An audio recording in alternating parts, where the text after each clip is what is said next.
Traveling to Amman, Jordan is like visiting an old friend and being made to feel at home, even if you've dropped in unexpectedly. This is the Middle East of your imagination, a two-tone beauty of sky blue and sandstone white. Jordan has long been an oasis of peace and hospitality, going back to ancient times. They welcome you with food and drink, even on the streets. From vendors pouring tangy tamarind juice, who carry their entire setup on their back. People only like to drink from him because he's the best. To traditional Middle Eastern spreads. My favorite thing is the hummus. It's just amazing. To a dizzying array of desserts. You get like a variety of tastes in one bite. And you don't have to be king to get the royal treatment. The owners of the places are actually working inside, and they come to greet you. It's very homey. It wouldn't be surprising if you're walking down the street and you get invited to lunch. People will ask you to come over to their house. Ragda Boutros co-founded beaman.com to spotlight the city's favorite foods. Street food is fantastic. It's an opportunity to talk to the vendors, to learn about the city from them. And the first lesson is that since Amman is built around 7 steep hills and ravines, following them to the bottom leads to the oldest area of souks or markets. It's here you find authentic foods like a kayak at the Abd el Rahman Bakery.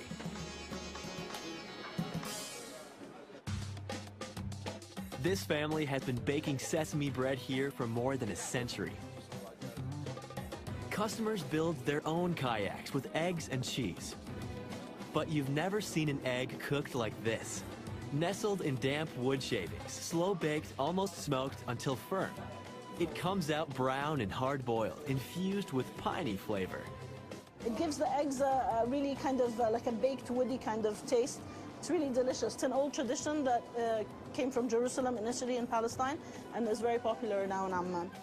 Finish with cheese, a dash of za'atar, an old Mideast blend of seasonings like thyme, oregano, marjoram, and sometimes sumac with sesame seeds.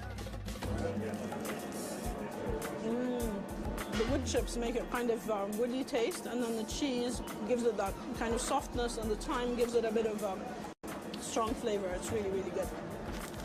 Choose whatever you want, either eggs, cheese, za'atar. You make it your own with your hands. It's my favorite place for fresh sandwiches. The kayak is devoured on the go, but locals who want to savor their street eats meet up at El Baba to sit, chat, and chew. The house special is sautéed liver and onions with Amman's most famous dips. One is hummus, which is mashed chickpeas blended with sesame paste, olive oil, lemon juice, and garlic.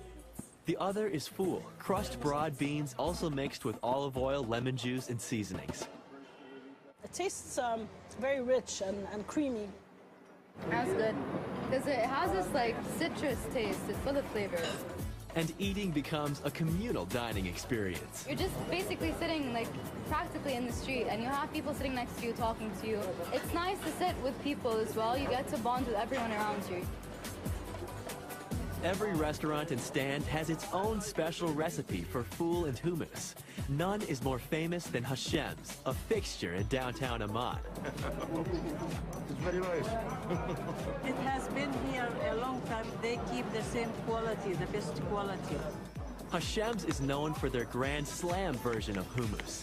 It's kind of a destination that people go to. They have something called fette. Fette is something which is a combination of hummus, bread, pine nuts, oil. It's a delicious thing that people love to have. And they make killer falafel, deep-fried chickpea fritters, and for those who want a spicy kick, there's Hashem's special stuffed variety. Crispy falafel on the outside, soft on the inside, with the onion and then this chili paste. Down the block at Burj Al Urdun is one of the most popular bargain lunches in all of Amman. Meat kebab, lamb and beef mixed together. For about 60 cents, you get freshly grilled meat, spices, and vegetables in a crispy wrap. And in Amman, you have to save room for sweets, especially when it's this rich, creamy indulgence called kanafa. It's been served day and night for the last 80 years here at Habiba Kanafa. It's got cheese and burnt dough on top, pistachios, and sugar syrup. You either eat these in the morning as breakfast or for dessert. Every layer adds a level of sweet, gooey goodness. The kanafa masters first ladle out clarified butter, Toss in pine nuts and vermicelli pastry dough, then crumbled cheese curds. The deep dish pan goes on a burner until everything is melty and toasty golden brown. Then it's flipped over, pan removed, and it's drenched in sugar syrup. Topped with fistfuls of crushed pistachios, and voila! It's good. Come to Habiba to eat it. Or if you're lucky enough to live above the store, the Kanapa will come to you. They love their sweets in Amman, so there are little carts of cakes all around the city. Like this one, manned by a vendor cutting Dada cake. Okay, so this is semolina, and then it's got, this is cinnamon, and then on top of it is almonds, crushed almonds. And it's made by his family. His father started it 50, 60 years ago, and he's inherited it from him. His family name is the same name as the sweet. It's not too sweet. It's very nutty and spicy. It's really good. And whether you're in the mood for cake and coffee or meats and dips, the locals are ready not just to serve, but also to keep you company. You need to really spend time walking the streets, talking to people. They're very eager to talk and tell you about their cities. Get to know it. There's always something new to find out.